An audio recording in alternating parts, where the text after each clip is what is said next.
Our life. Jordan, my man, how are you doing? Good, bro. Good. Such an honor to be here. Another beautiful day on planet Earth, man. Every time I wake up, I'm like, fuck, this is what a life. What a life we get to live. Jumping on here, doing podcasts, 100%. having conversations about the things that we love. So yeah, man. Grateful to be here. I'm really happy to hear that. I think this is something that I love about podcasting itself because, I have the kind of people that I follow that I like, whose contents I love digesting on a daily basis because they just help me grow as a person. And I think the most amazing thing about podcasting itself is if you just get to reach out with them, have a conversation, and what all of a sudden you get to like sit down with them, see each other over a device like that, and just talk about things that matter in life. And that's why I want to send out a quick message of appreciation to you, Jordan. I said it earlier, but I've been following your content now for a while, and I think what you do in the space of relationships of a man, like really giving them back their own power and making them discover their own power, is something very unique to you. And I love the content that you're putting out on a daily basis, as well the content that you're producing with your girlfriend. And I think it's just being such a great help and aid and support to men all over the world. So thank you, thank you, thank you again for taking the time and doing this, my man. Thank you, man. I appreciate that. Yeah, and I'm really happy to know it's being received well. So yeah, appreciate the reflection, brother.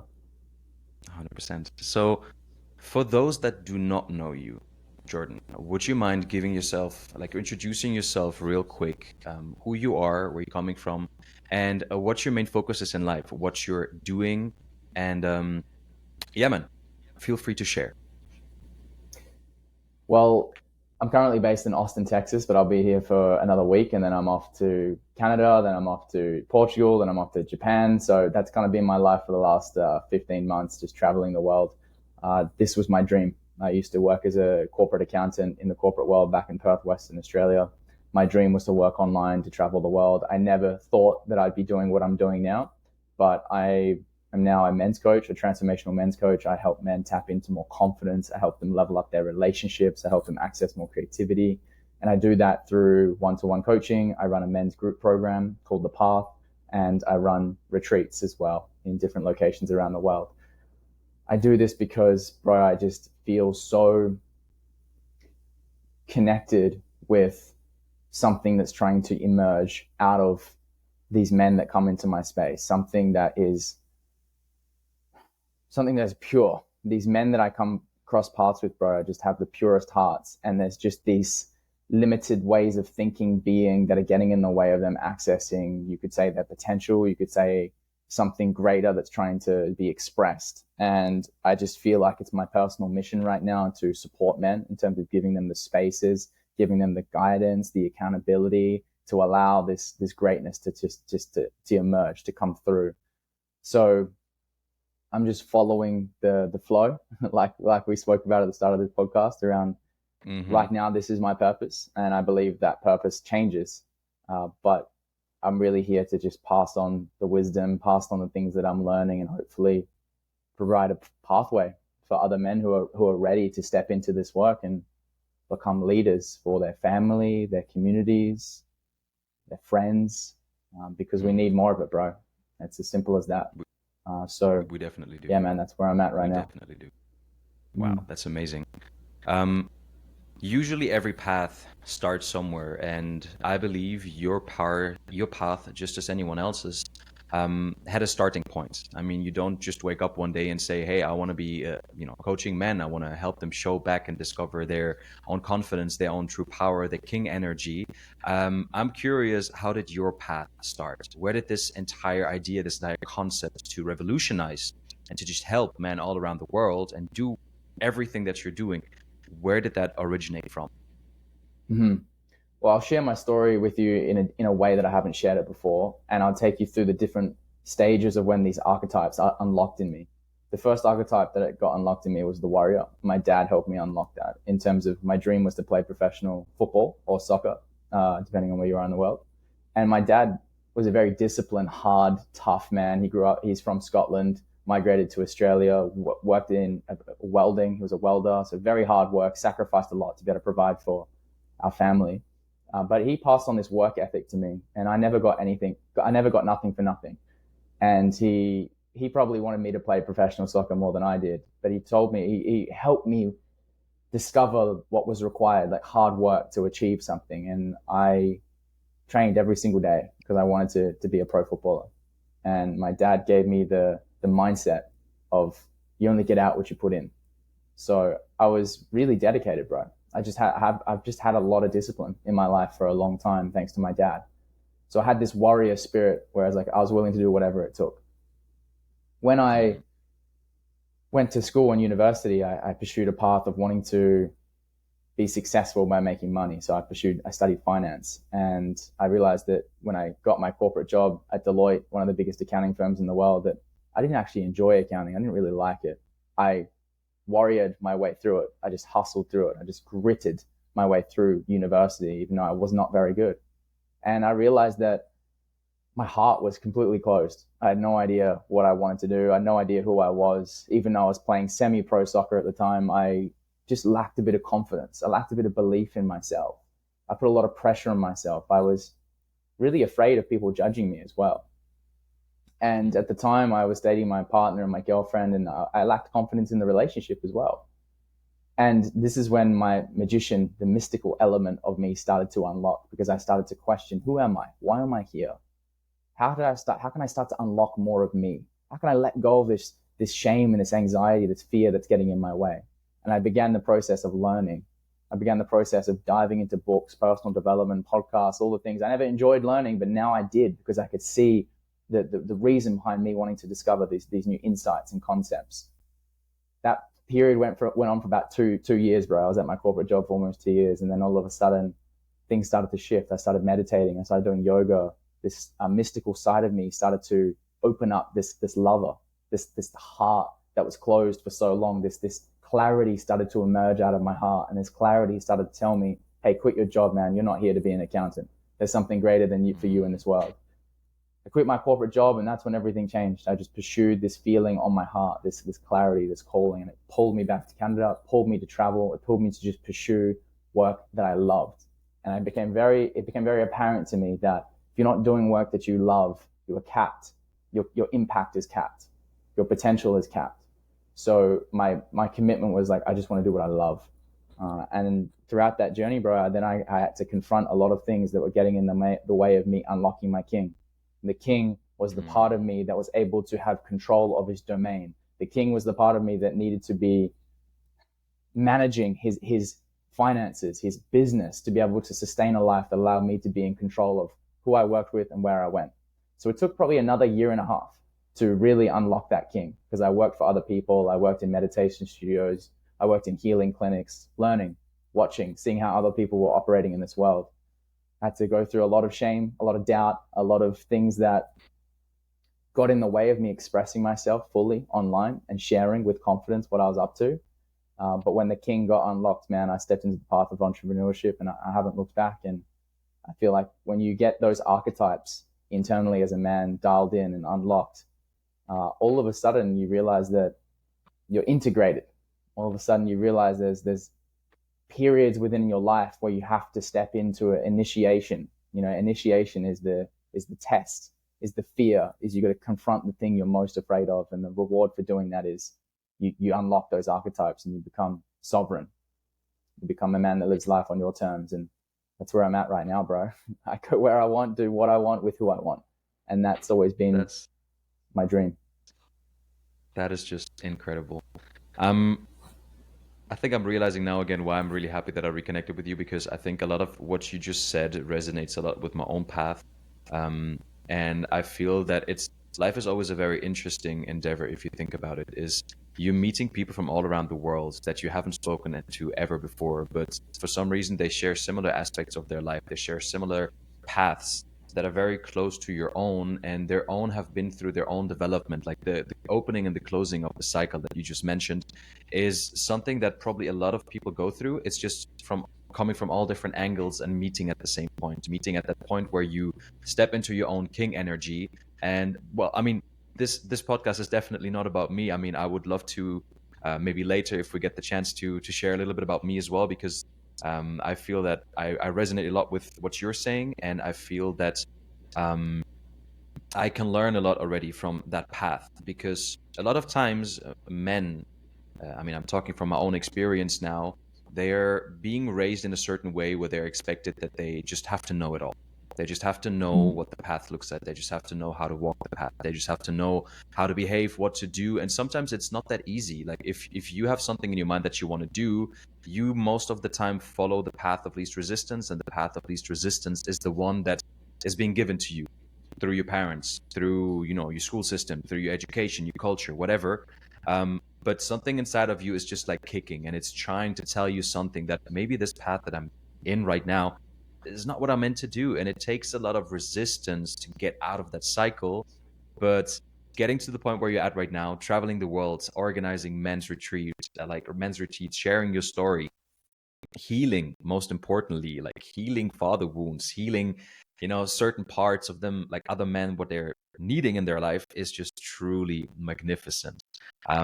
Which would lead me on to my first proper question here, is that in your coaching, when you're working with men in groups, one-on-one, on retreats, how do you guide individuals in rediscovering their own masculinity? How do you teach them based upon your path?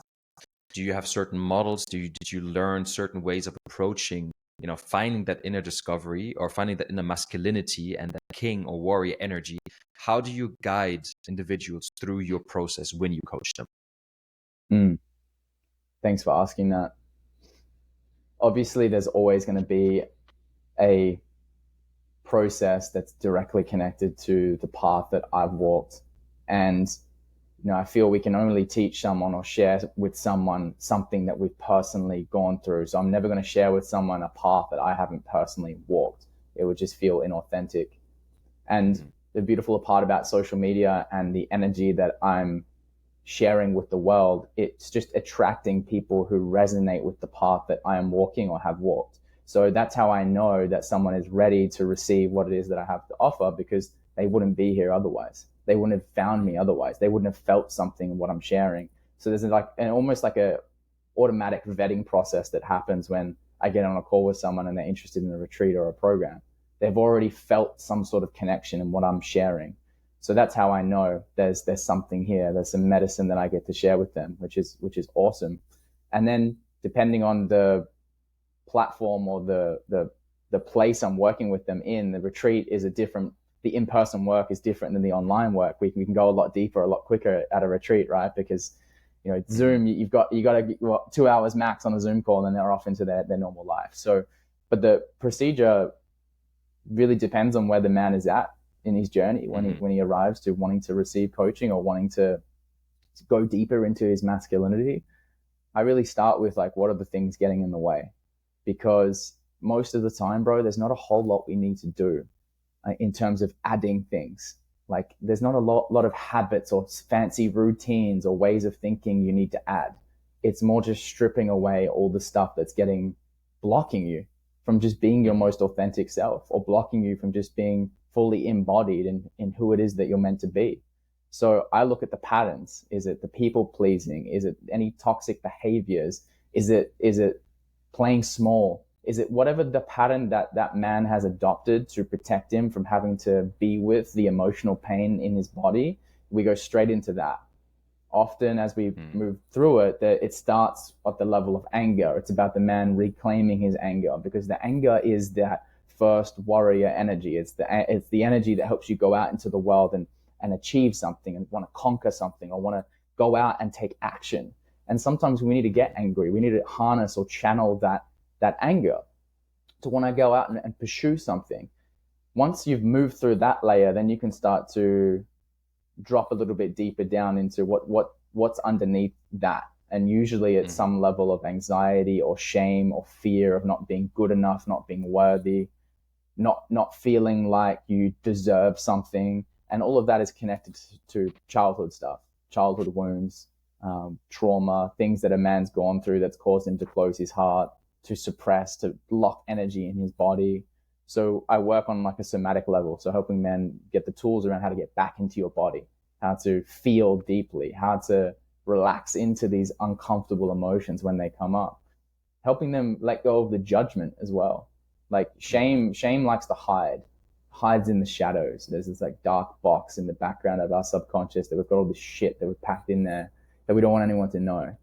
And I like to go, hey, what's in that box, man? Let's pull it out. Let's unpack it. Let's just bring it into the room. Let's love it. Let's bring light into it. And the minute you do that, shame just dissolves in the light. And when a man lets go of shame, it's like he just drops years of heaviness he's been lugging around with him. And all of a sudden, this lightness starts to move through his being. You can see it in his eyes. You can see it in his face. You can see it in the way he stands. And when that lightness is back, his heart starts to open. And all of a sudden, he starts to communicate and express and access something creatively, something unique, something of value starts to come through him as a byproduct of him letting go and opening his heart. And then you start to see, okay, now he's being pulled through life instead of being pushed through life. And now he's on the path of living from his highest purpose. Now he's accessing his higher self. And then all of a sudden, boom, he's off into the world and he's on to the next step in his journey. And it's like, it's beautiful, man. And that's pretty much what I went through, right? You know, I didn't know what I wanted to do. I was at my corporate job. I didn't know, what is my purpose? What am I going to do? All I had to do was get out of my own way. And then the answers became clear. So for the men that are listening, they're like, I don't know what my path is. I don't enjoy my job fully, that they don't have the clarity. The clarity will emerge when you confront the parts of yourself you've been running from, and then you just allow space to show you this is where you're meant to go. So I guess a long-winded answer of kind of just, you know, the process it was an amazing answer. It was an amazing answer. And in between, like my mind just responded in so many beautiful ways, and kind of like referencing back to my own path. I moved before because I had to get something which is always next to my side. You probably know this book, the book Letting Go, The Pathway of Surrender by David R. Hawkins. I don't know if you've heard of that book. That book is literally my companion for the past, I don't know how many years, and I've just been reading it over and over and over again, because what you've been explaining through those layers is exactly what I had to deal with, and I never understood, because like I wouldn't consider myself an angry person, but I always just had anger towards certain things. Like I have a slightly traumatic past when it comes to my father. Like I have a rather big father wound that I had to tackle in 2020, because I just felt like it was time, and I had like the right coaching or the right coach by my side. And I always responded in anger, right? I never really felt, and that was like where friends of mine reacted in a certain way. They never saw any sorrow or sadness, or like never like any sad emotions that came up, only anger. And I realized to myself, there has to be something else. Like, why am I only feeling anger? It feels like there's so much suppressed energy and emotion inside of me. And once I started working with it, and the book helped me a lot to understand the different layers and how to get deeper to them, like it unlocked an entirely different world. It helped me to reconnect with my father after 25 years. It helped me to, you know, reconnect with that inner part of myself that was just not giving me that acceptance, that love, that connection. And that's one part that I resonated with. The second part where I would say I really loved, because, you know, on this podcast, what we've been going through, we're taking people on a journey towards authentic being. And authentic being for me usually always starts on understanding your identity, where you're coming from, what's your upbringing, what's your culture, right? Kind of like going through the different layers of what authenticity means and how to develop it, what self-love means, like all of the aspects that are not so common sense and that we're kind of lacking, actually, if we think about it. No one really teaches them to us. We have to learn them ourselves. And another technique from what you've just said reminds me of Dean Graziosi. I don't know if you've heard of that technique, the 7 levels deep, like 7 levels of why, where you just keep asking yourself the question, so why am I doing what I'm doing, right? And there's a certain part where your conscious and your subconscious mind kind of fuse, and you jump into the emotional part of your being, right? You go deeper into all right, so I've been 5 levels deep now. I can't fathom any deeper sense of rational thinking of why I should be doing this. And all of a sudden you switch. There's this, you know, really viewable switch that is happening where you tap into those emotions, you tap into your heart, and you're like, wow, okay. So a lot from what you're saying sounds like you're really helping and you're really being a guide. Someone who is like, who's just standing behind them and slowly giving them little pushes, showing them, you can do this, you can do this, you can do this. Mm-hmm. Just take one step after the other, because if you don't move, nothing will change, right? So what has been I mean, why specifically masculinity? Why specifically helping men to find back their masculinity? First of all, per your definition, how would you describe the different polarities that we have, the feminine and the masculine? What do they mean to you? And on the other hand side, what is the importance of understanding, like for everyone listening right now, what these polarities mean inside of you and how you can actually start working with them? Mm-hmm. Well, life life is polarity, life is duality, so it exists within us and outside of us as well.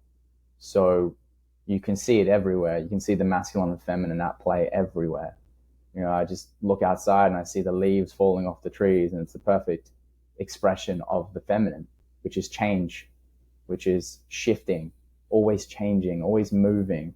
And you can just see the masculine in like this tree that's just rooted in being all year round, just like there, both solid, grounded. And then the leaves are changing all the time. So there's like this masculine and feminine play happening in nature always. There's a masculine and feminine play happening within each of us because we are a part of nature. So you could say right now the season of winter is a season of contraction, depending on where you are in the world. We're in North America and Europe, it's winter. And you can see that the days are shorter. We require a bit more sleep. There's not as much energy. And we're just in a contraction. And there's not right or wrong. It's just what's happening. It's called nature.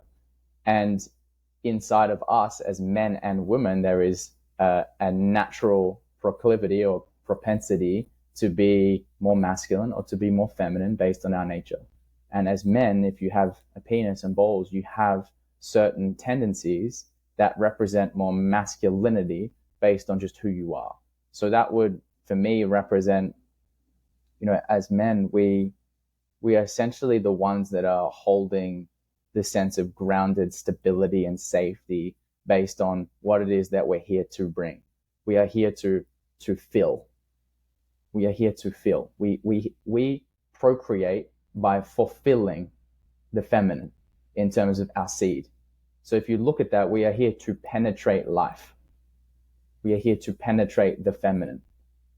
And when you look at the natural propensity of a woman, she's there to nurture, to receive, to accumulate, to be receptive. Now remember, the man has this as well. A man can be receptive and can accumulate and to receive. And there is a time and a place for him to drop into that. But if you look on a natural biological level, a woman is receiving a man, and we are giving to a woman through our energy. So when you apply that into the nuance, there's micro and macro levels of that. I like to put it in the context of, if you're working with a man, it's important to understand that like he's going to understand things differently than a woman. When I work with a woman or coaching her, it's like she's going to understand things through her body first. She's a deeper feeler. Women are going to feel much deeper than what men can because they're more tapped into that feminine quality, right? So for men, we like to understand things through our mind first and foremost, and then things go into our body because the mind is more masculine. We like to break things down, like plan, control, like give me the strategy, give me the framework. That's more masculine. As soon as you go into the emotionality of something, you're in the feminine, you're in the feeling. So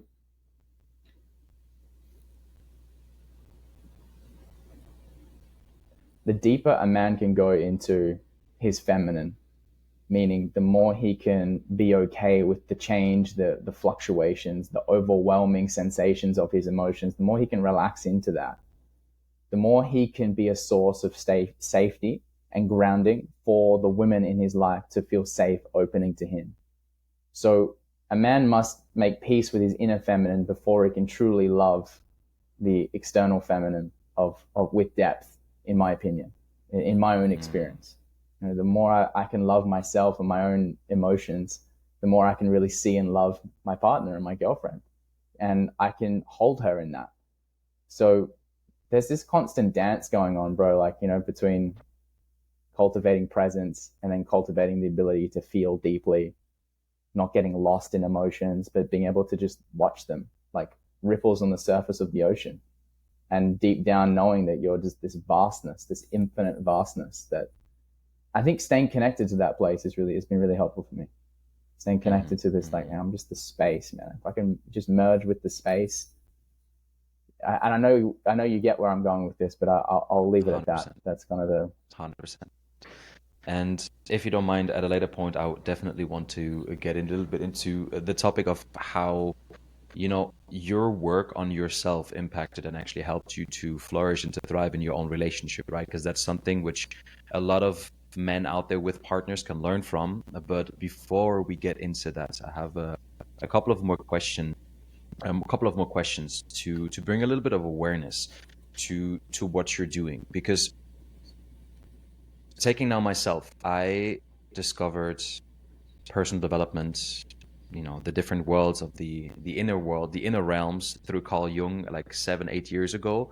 And it, for me, it was really difficult. The way I was raised, the way my environment shaped me, the kind of like values that were portrayed that I had to hold as a man. For men, especially those that are not that conscious yet and only stepping into that, because let's be honest, it's the majority for now, and the goal is to just bring awareness over to men to just, you know, take some time to work on themselves. When I was starting my journey, for me, I had a very flawed relationship to my masculine, right? And because everything I was told is that you have to be a man. Being a man is showing no emotions. Being a man is not crying. Being a man is doing this, doing that, right? And you kind of have like a very sickening and false relationship that you build towards the feminine, because it's always being portrayed in the sense of, well, you just got to be a man, you just got to man up, right? These things coming in, they're, you take them as they are, right? You don't if you don't understand the polarities of things, that there are two worlds and that you have to balance both, well, you lean into one and the result is toxic masculinity, right? You lean into the other and the result is the demasculinization of an entire society. So what would you say is some things that people can do to understand the inner worlds, to kind of like have their first steps? Because I mean, this is for everyone listening right now. This is not only for the super woke, but for those who are trying and embarking on their own journey. Like, what would you say are some things that people can do on a daily basis to start with, to find out about that dance that is happening within him, find mm, out the complexity of those polar sides, both wanting attention, both needing awareness to flourish? What is your take on that? yeah. Well, individuals, men and women, must spend time for themselves to figure out what this all means, because this is just what this expression is through my own inner exploration and clarification, and it doesn't have to sound or look the same for anyone else that's listening to this. And it's up to the individual to be like, oh, okay, that's interesting what he shared, that's that makes sense.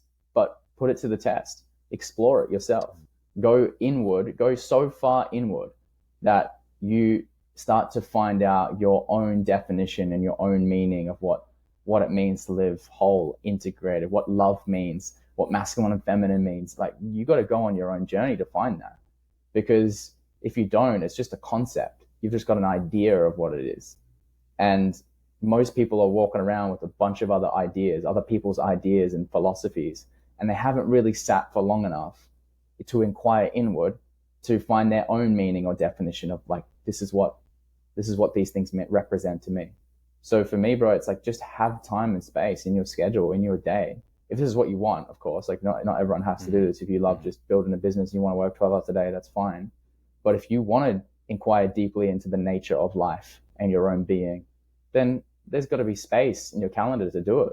Like, in the mornings, man, I have like 3 hours where I'm either in meditation, in stillness, resting in my own being, like, because I like to just have that level of clarity before I even start my day, before I even open my mouth. You know, if I'm not coming from a place of like calm and peace and clarity, what often will come through is just is ruffled. It's not clear. It's not direct. So I have that commitment to myself, to this work, that if I'm here supporting people, I want to make sure that, you know, I'm embodying the things that I'm speaking about. And in the coaching space, I see a lot of people talking about a lot of these things, but not a lot of people actually committing to living a life that's fully in congruence and in alignment with their heart and their soul. They're coming from fear-based patterns. They want to build businesses and make money, and all their shit's coming from fear. It's like, okay, you're talking about love and presence, but you're not accessing it. So No. I would start with that. Like, if someone wants to really understand this, like, go deep. Go deep. Don't play on Go the real surface deep. of life. Yeah, go right into the deep end, and you'll get some nuggets of gold there. And that shit's immensely valuable, you know.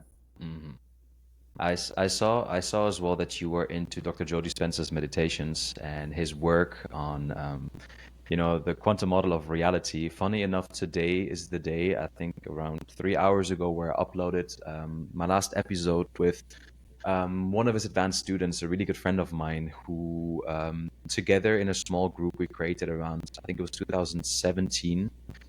He went to one of his first advanced meditation groups, is advanced meditation retreats. I think it was in Malta, if I'm not mistaken. And he came back and he was with a couple of friends of mine, absolutely blown away by the level of change and level of like energy that you can elevate in your body. So what we started to do is we started to have every single Sunday for, I think, over nearly 4 years. I think we had to stop during COVID, but nearly 4 years, every single Sunday we had like group meditations that we hosted at Nice. his place. His name is Matthew. And we were doing specifically Dr. Joe Dispenza's work. And that's why I cringed a little bit when you said, meditation, because I saw that you're into his work too. I think what happened here is we started out as like a group of 3-4 people, like guys and girls, all mixed. And I think the biggest meditation that we had around like 30 people in a tiny, I would even say like 25 square meter apartments, some even stuck outside on the terrace, just to create that space and create that lovingness.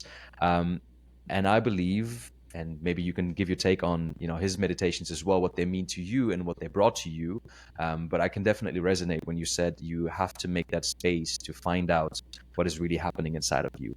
You have to shut down your mind. You have to just open your heart, receive that energy of love, see what is there, what you can build through the power of the breath, and see how your body resonates. And usually it will guide you automatically to the places and the points where it needs the most attention and the most work to be done, right? So so I just quickly wanted to bring that up because I saw you in one of your recent posts, you talked about the quantum model of reality and tuning into that frequency of love. I don't know if you want to react to that or not. Well, I resonate, man. Well, really well said. I had the pleasure of attending one of his retreats, the advanced Amazing. week-long retreat of about a month ago now. And yeah, you start to access things where you realize that all you have to do is try to uphold or maintain a certain level of energetic vibration in your body. And when you do that, you get access to the things that you need. You know, your health starts to self-correct. You get access to creative insights. You just get clarity on the direction that you're meant to go.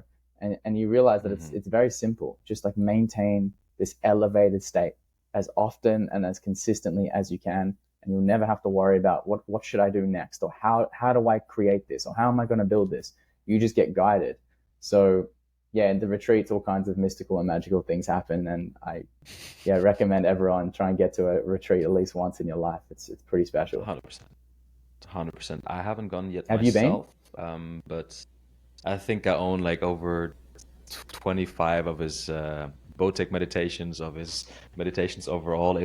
It's truly magical, and I can highly recommend every single one to try it out at least once in their life.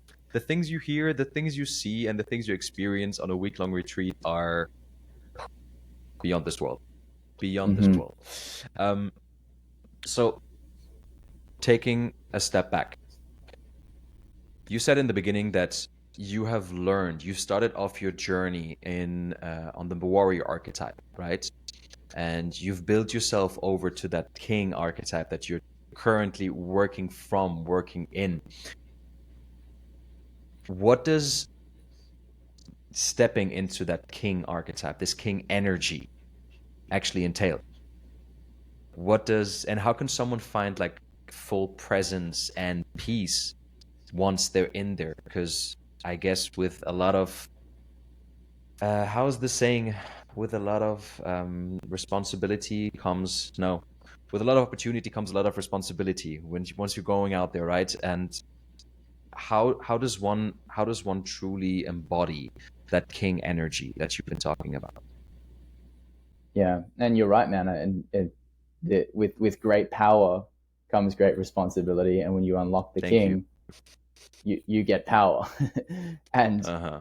the the power that a man accesses when he finds that presence and he finds that domain, that he masters internal domain, is what we're trying to create. Because when a man has unlocks that power, now he has the responsibility to go out and be a leader, to be a contribution, and to be of service to life, to people in this Mm, world. I fully believe that. And that's the beautiful. pathway to That's unlock it, beautiful. in my How opinion, did is you, one, he must leave no now stone talking unturned. about you and He your must. partner in, oh, sorry, you were away for a second. My bad. Sorry, that's all right. I think there's a slight delay in the audio. That's all right. Um, That could be, I'll keep sorry. flowing. Hopefully, it doesn't delay. Yeah. Yeah. I was just saying the pathway for him to unlock it is he must leave no stone unturned within his own internal world. And then he must come out and then take charge or manage or control the areas in his life that are determining his impact. So we take men through this in our men's program called The Path, which is we take them through 12 domains, the 12 domains of a man's life, and we consciously explore and level up each of those domains. And these things include your health, your finances, your relationships, your family life, your career and your work, your self awareness, your fitness, you know, your character. So we go into all of these areas within a life, in your life, and if a man is leaking or he's not up to standard, let's say your relationships are a 10, but your finances are a 4, or you haven't unlocked your king because you're broke. You can't provide. You can't show up in the world with potency if you don't have any money. So the king has all of these areas dialed in. You know, maybe he's not at a 10, but he's in charge of his life. And that's what we want to move towards as men, is like, if your finances are a 10, maybe you're making a shit ton of money, but your health is shit. Well, that's no good, because you're not going to be here for very long on the planet, and your impact isn't going to last very long. And no one's going to look at an overweight millionaire and be like, hey man, can you give me advice on how to live the best life I can?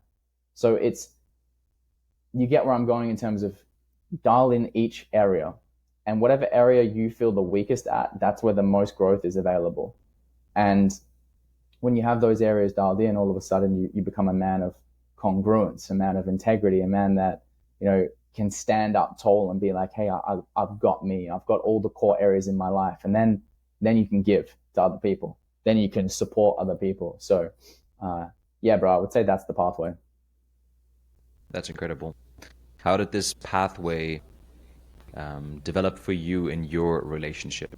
As you said, you have a partner, a long-term partner now, for 6, 7 years, right?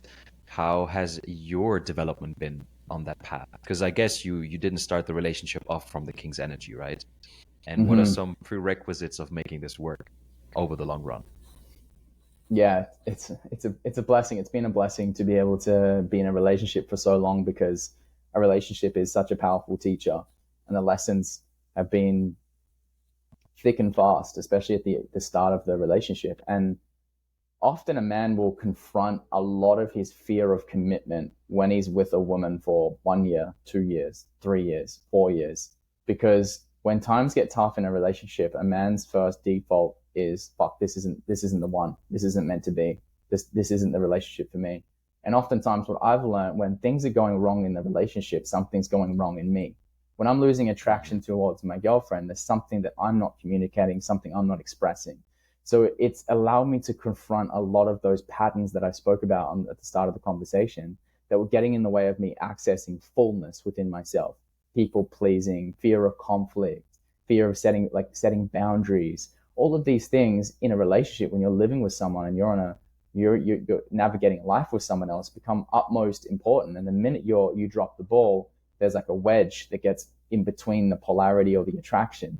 And as a man, it's my belief that you must be on top of this. You must be the one that's steering this ship, right? The relationship, the pun intended, that like when you've got control of the wheel of the ship, you know the direction that you're going. And you say, hey, sweetheart, like, we're going in this direction. Like, this is how I see us playing out. I've got control of the plan. I've got the map. And she can go, oh, sweet. Fuck. He's got a plan. He knows where we're going. A man that's like aloof and ambiguous and a bit like all over the place or indecisive, a man that lacks commitment, is not a man that a woman can really trust. It's not a man that a woman can surrender to. So I've really learned that in my relationship, bro, that like she's looking to me to be like, hey, where are we going? Can I trust you? Are you in control? And that the internal is a reflection of the external, back to those 12 domains. If I'm not in control of my health and fitness and I'm eating like shit and just like falling into impulsivity, what do you think she's going to feel and think when she sees that in me? How the hell is he going to control how the hell is he going to raise a family and take care of me and my kids if he can't take care of himself? So there's just that general kind of understanding that like you want to be a king for yourself so that you can be a king for your woman and your family. And it starts from within first. Everything starts from within. It's all a reflection, but the relationship is just the clearest mirror as to, I guess, how you're performing in that stage. Yeah, that makes sense. And I think on the other side, it always takes. I love the saying of it always takes two to dance tango. So I think you have to do your part. But what do you think are some of the qualities that the female side has to provide for a man to be able to express and discover his true energy? Most men, we just really want to be respected, and we really want to be acknowledged or seen in the work that we're doing. We want to be celebrated. So I feel for a woman, it's very simple in terms of what we need is just like give the man respect always. Don't look down on him. Don't emasculate him. You know, especially if you've got a man that's trying hard to do his best. Respect his willingness to try. And often a man just needs he needs acknowledgement. At least for me, I love, sometimes it's just simple words that my girlfriend says to me around like, hey, I see all the hard work you're doing. Or like, thank you for thank you for just providing. Thank you for just what you're doing. And that simple acknowledgement goes such a long way for a lot of men. Most men don't need a whole lot. They just need that like unconditional acknowledgement, love, and respect, and we'll run through walls for the women in our life. Trust us that we can run through walls and watch us what we do. I think that's the power of it. I think that's as well a big part of letting a man step into his king energy, because I think, well, I don't want to get too political here, but I think a big problem that we have nowadays is that the masculinity aspect is being taken away. We have to, in a certain way nowadays, try to abide and suppress this dominance, this leadership, because of the free expression of the feminine, right? And a lot of men don't understand that this dynamic is over the long term not really healthy. Like, there needs to be a healthy communication, a healthy level of dominance. There are certain dynamics within men and women that needs to be respected in a certain way for it to flow, for it to feel effortless, for it to feel loving. And I've made quite some experiences in the past as well, with my past partner and the one before, where it's been completely contraries. So I highly resonate with you. I think when a man is truly being acknowledged, is being seen, and is being respected for his words and his actions, that is what is amplifying his inner strength to just move mountains for you. And I think that's a beautiful, beautiful aspect of that. But I think what it needs to be able, because I mean, if you say now you have that space, right? Your woman provides you the space to just fully embody and show and lead into a certain direction. A man, and correct me if I'm wrong, I don't know, I mean, you've definitely worked with more men across all different domains. Would you say that confidence is one of the biggest roles, plays one of the biggest roles here? Because a lot of men, being honest, they lack confidence. Like I have just until recently discovered as well how I was lacking confidence, and how my uh, in my inadequacy, like the way I was portraying my confidence, definitely reflected in my words, in my actions. And they, once you take full control of that, you learn how to control and navigate the ship into the right direction again. And I love how you mentioned in one of your last videos, you mentioned that confidence is a byproduct of committing to something on a consistent basis. In your teachings, what what role does confidence play, and how does one cultivate it? How can one work on that? Because it's not just like, well, you know, I'm confident now. I guess it's usually connected with a lot of things that happened in one's past. So how do you approach the topic of confidence and consistency with your clients? Yeah, man, you're 100% right. Confidence is it. Confidence is the thing. You know, we all men want more confidence. And in my opinion, confidence, once you access that level of magnetic confidence, which comes from being authentically you. You are so authentic in who you're being that emits a level of confidence that is magnetic, and people want to be around that. People want to seek that out because you can feel a mile away when someone's not comfortable in his own skin, and that doesn't feel attractive. It doesn't feel magnetic. So for men to unlock that magnetic confidence, there is, in my opinion, the simple pathway of just knowing what it is that you value here on this earth. What is the thing that is most important to you, or the things that you appreciate, the things that you like to prioritize? You can often see this based on the first 3 hours of how someone spends their morning or their day, what they value and prioritize based on what they choose.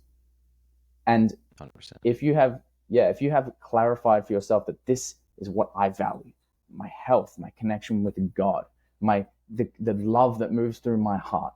If these are the things that you value and appreciate, and you set time aside every single day to water those seeds, to show up for yourself, and to do the things that are important to you every single day, and you start to do that consistently, you can guarantee you're going to be a man of confidence, because now you're living in integrity with what's important to you. Internally, you're in alignment.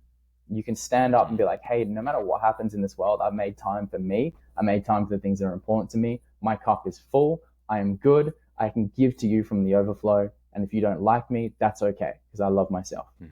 And that's, to me, is like what it's all about, bro. Like it's very simple, but like it's amazing how much people do shit for other people without even knowing what's important to them. And they're just giving to others, but not even giving themselves time to receive. And it's very hard to have confidence if you're running on empty, if your tank's empty, 100%. You got to focus on you and you only, and you got to be selfish from time to time. I think we are past that part, that selfishness is something that we shouldn't be doing, right? Because it's always portrayed as like something negative if you're selfish. Well, actually, it's absolutely wrong if you're not being selfish and if you're not looking after yourself first. If your cup is not full, right, there's nothing to share, and you just have to keep on filling it until that level is being reached. What would you say is one thing or the morning routine that you practice that gives you your drive within your day, that gives you your clarity? How does a morning in a life of Jordan looks like? Man, it's interesting because I'm traveling so much, right? Because I've lived in multiple That's different why. countries over the last year. My routine is changing, so much. And what I find, depending on where I am and depending on the time of the year, the routine shifts. So I'll give you like my favorite, because I've had many routines. My favorite routine. And first of all, which are you more like a summer person or more like a winter person? What do you prefer? Which time of the year do you prefer I when it actually comes to really that? like winter. I really like winter. Nice. I don't do well in Same the here. extreme heat. Yeah, I don't like the extreme heat. So Austin in the summer is terrible. It's like 40, 50 degrees. So I'll be Yeah. steering well clear of this part of the world. But I do like, I love the Hmm. European winters. Portugal winters are my favorite. Beautiful suns out No. during the day. Doesn't get too Yeah. cold. But I'm back in Portugal on the 27th, and I'll share with you my routine out there because it's one of my favorites. We Let's go. live close to the beach. I grew up close to the beach. So having some ocean swim, preferably a cold ocean swim in the morning, ticks boxes for me, man. So I love to wake up. I like to meditate. I like to get out on the Hmm. sand, get some sun in my face, have a cold ocean swim, maybe do some qigong, maybe have a run on the beach, get the body moving. And then, that may take me a couple of hours, but by the time I've taken care of my mind, my body, and my soul, I've got some cold exposure. I've done maybe a bit of breath work, got some sun on the face, and I've found some stillness, and I've tapped into my heart and some gratitude and appreciation for this life that I get to live. As soon as I sit down at my laptop or my desk or starting the workday, my cup is full, man. I'm like, fuck, Hmm. what a start to the Hmm. day. Like, you just feel great. I'm telling you, if you jump in the ocean on a cold winter's day and you have a run on the sand, it's really hard to have a shit day. It's really hard to not be happy about life. That So, makes sense. That makes yeah, sense it's because it just just the wakes you the formula. fuck up depending upon where you are, which sea you're jumping into. And I guess for you, Algarve, like Portugal is like funny because you have the Mediterranean Sea. You know, when it comes to Algarve, it's like a different type of sea than when you're going in Porto or Lisbon, because there it's freaking freezing. You get in there, you're like, wow, damn. Yeah, I feel you yeah, there. I feel you there. yeah. That's The that's Algarve's still amazing. cold. Yeah. And I guess for those listening, if you don't have a beach right in front of you and you don't have the pleasure, like if you're somewhere stuck in the middle of like Luxembourg or Germany where there's just like lakes around, whatever, try to find a lake. Try to buy yourself a little bucket or container, fill it with a bunch of water, let it stand out over a winter night, and trust me, it will be cold enough for you to jump in. I don't know if you know I don't know if you know him, but I've been texting back and forth with this guy on Instagram called Cold Plunge Cam. He's from America as well, I think, and we've been texting back and forth, and I just love what he does. He's just like getting into the ice cold water, like a little bit above freezing point every single day, and he's been an inspiration. But some other friends of mine, we've been doing that over the last 3 years quite regularly, especially around like that time when you know it was important to take care of your health, to stay healthy. Um, so I do exactly the same in the morning. I have my bucket in the back of from the back of my house in my garden, and especially now during winter time, it gets freezing cold. So you just have to. It's like a mental process, right? You're going out. It's freezing. It's minus degrees. You're just in your slippers, whatever, and you know I'm walking in the back now. It's dark still. I gotta get to work in a little bit, but God damn it, I do not want to get into that bucket. And you have to scratch, like, I think that's the most horrible part. You have to scratch away the ice first, right? It's like Mm, torture for your mind because you have to remove it. You get yourself in, and it's just like one of the best things you can do in the morning. So there, I'm 100% with you. I guess you do some workouts as well, getting that energy, that blood flow going. Gratitude call. Yeah, I feel you. My routine has been very similar to that, and I just feel how I think getting back to that topic of confidence, what gave me the biggest confidence boost in my life is just having non negotiables in my life. Like non negotiables that I kind of separate into mind, body, and spirit, where no matter what I do on a daily basis, those are the three things that I cannot skip no matter what. No matter if I'm sick, no matter if I'm not feeling well, no matter if I have a shit day or not. Like those three things, working out, some form of exercise, let it be yoga, let it be a run, let it be some stretching, let it be a quick little hit workout, necessary. Reading, necessary, because I need my mind to somehow be stimulated from, right, if you're a content creator and you just want to build your brand, you're a lot on your phone and you got to get it inspirations, you got to be producing a lot. I think those like non-negotiables for me, they have made all of the difference. I don't know if you have non-negotiables in your life, Jordan, and if you do, what do they look like? Does your morning routine, do you have things in your morning routine that you do no matter when, if it's whether it's summer or winter? Or does it always kind of like you shift that program depending upon where you are? yeah, I feel like it shifts, man, in terms of there's just non negotiable time that's put aside for me. Mm. And it's just Gotcha. blocked out in a calendar called Jordan time. And what Mm-hmm. gets put in that time will really depend on, yeah, where I am, time of the year, and what I feel like. Uh, Mm-hmm. it always will include just stillness, like presence, being going slow, whether it is a meditation or a specific style of breath work, or maybe recently I've just been drinking tea. Mm-hmm. I drink this really high quality tea. I have a beautiful tea set, and I just like pour tea and just sit in presence and enjoy this tea. And it's one of the most beautiful rituals that I'm enjoying in my life right now, because it's like it doesn't require a lot of stimulation for me. I'm realizing I don't need a lot of stimulation in the morning because I want to preserve that kind of stillness, that silence that you have when you wake up in the morning and you haven't begun your day. So Mm-hmm. I try to just have that non-negotiable time, and I've let go of I need to work out every morning or I need to do this Mm-hmm. specific thing.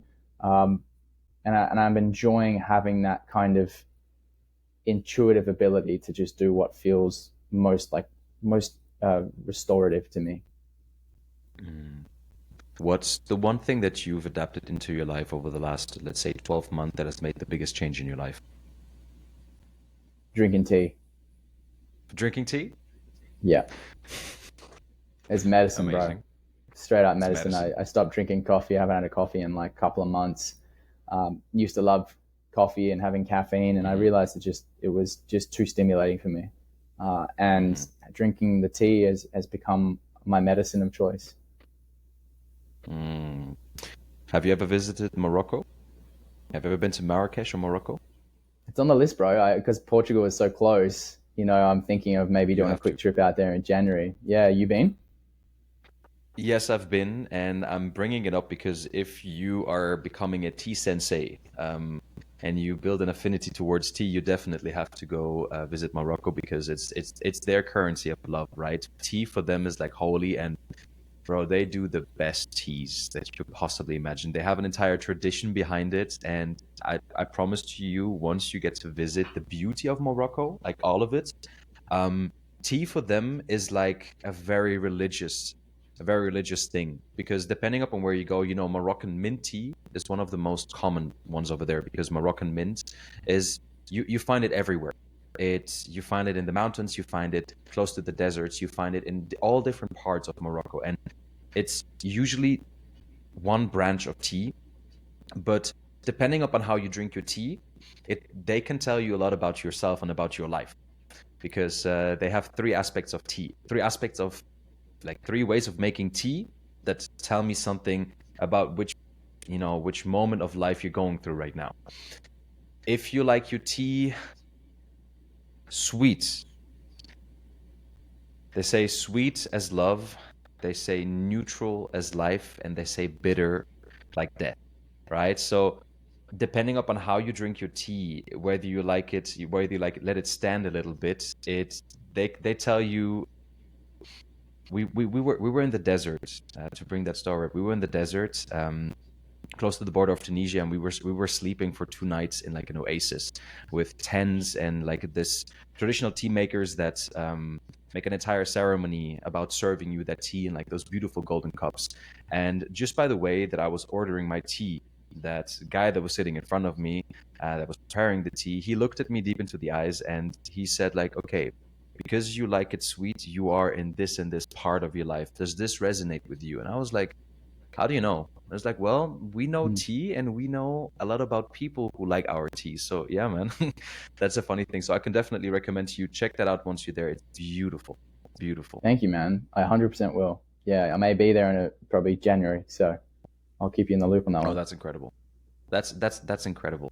Um, Coming back to you and coming back to your ways and the way that you are working with your clients, right?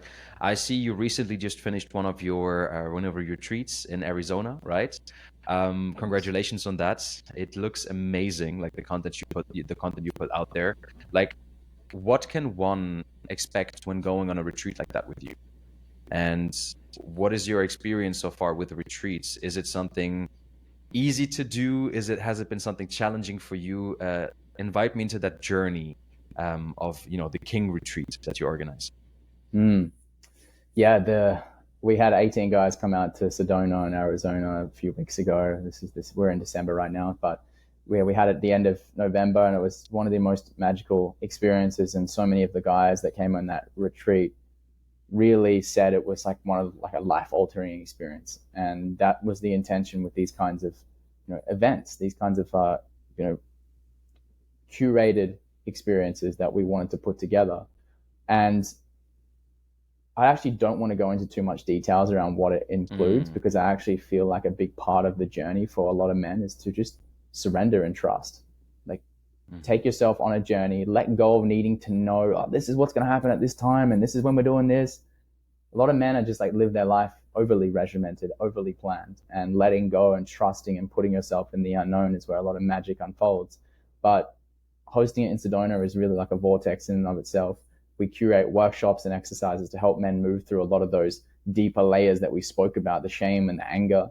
And then we give them the opportunity to tap into their hearts, to open up about what's trying to be expressed, what's trying to come through. And then we combine that with brotherhood, a tribe of men who are just on a similar path, a tribe of amazing individuals who you just put great people together and magical things start happening. And I give them all the tools, the modalities, the things that have been helping me in my life, like Qigong and different practices and rituals. And it's magical, bro. I'm going to keep doing it. Like, the planning and logistical side of it is, sometimes a bit of a pain in the ass, but I'm getting better at, getting all the things organized. And you're leading into next year, we'll probably aim to host a few more. The next one probably will be in Portugal towards the end of Ooh. March. So yeah, we'll keep everyone on the loop on that one once it's confirmed. Yeah, definitely. As it is not that far away, I will definitely consider coming to one of your retreats because I Would would love love to have you to there. experience that in person. I would love to experience that in person and just see you do your magic, I guess. Um, that's awesome. I think from what I've been seeing from you and how you present yourself and how you portray that confidence, it really suits you. It really seems like it's your path. Um, Looking forward into the future, how do you see your development? How do you see yourself spreading your wings more and more? And what can people expect from you? Mm. Well, thanks for that reflection, man. I feel for me, doing more in person work is going to be key. It's very fulfilling. I love having men in person. It's just like you can't put a price on just connecting with a group of brothers. And I Hmm. want to give more men more spaces and opportunities to experience this work. So for me, more traveling. I love traveling. I love experiencing the world, and doing more retreats. I will probably Hmm. step into doing some more speaking as well. I really do love communicating and expressing these concepts, and condensing them the way in easy to understand, digestible, practical nuggets. Hmm. So more speaking. Hmm. And the men's program, man, the men's coaching is something I really love. So I want to continue to improve and refine my men's program and turn it into the most sought after transformational experience that a man can go through, and just committed to making it as best as possible for these guys, because I feel like men deserve it. Men deserve to have a pathway where they can feel like, Amazing. yes, this is the initiation that I needed, you know. So Mm. yeah, man, that's the plan. Amazing. And you saying that, I don't know, it's just you speak with so much conviction and so much trust in your own words, and I absolutely love that. So what would you say?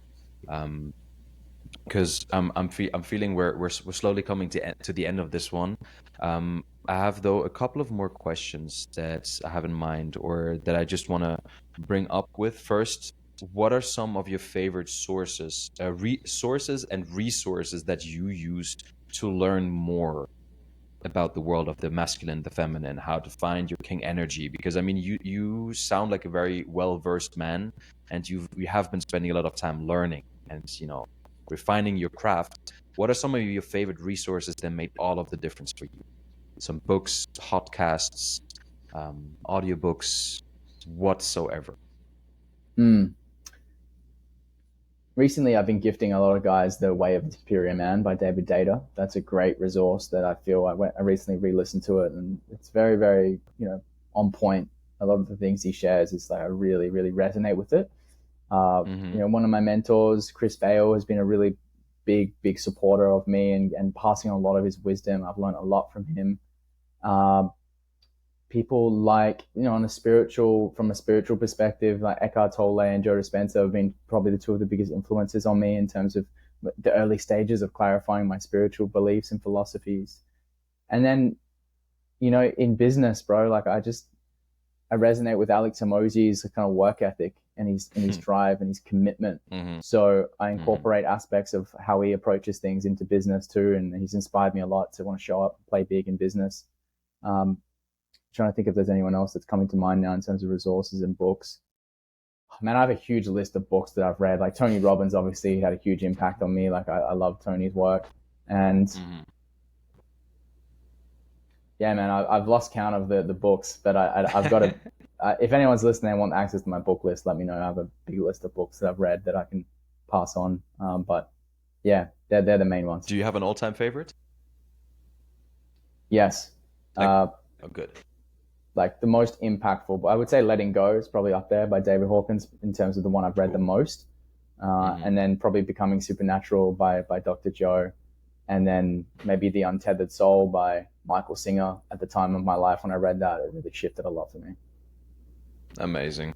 I love that. I like 2 out of the 3 definitely resonate with in my top 5 as well. I would say my favorite of all time is The Alchemist by Paulo Coelho. I don't know if you've ever got the chance to read it.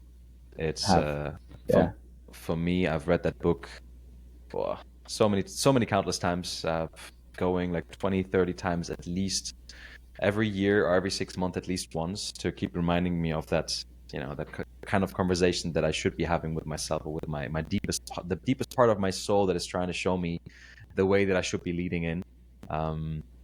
I fully resonate with that. That's awesome, man. I'm super happy. Where can people find you along your way? Where can people find you? How can they find you? Where can they reach out to you in case they want to work with you?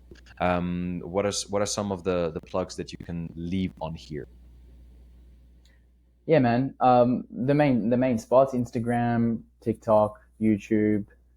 Jordan Candlish 01 is my handle. And if anyone wants to learn more about what I'm up to in terms of the retreats, the men's program, and things like that, it's jordancandlish.com. You'll get to see more about what I'm up to there.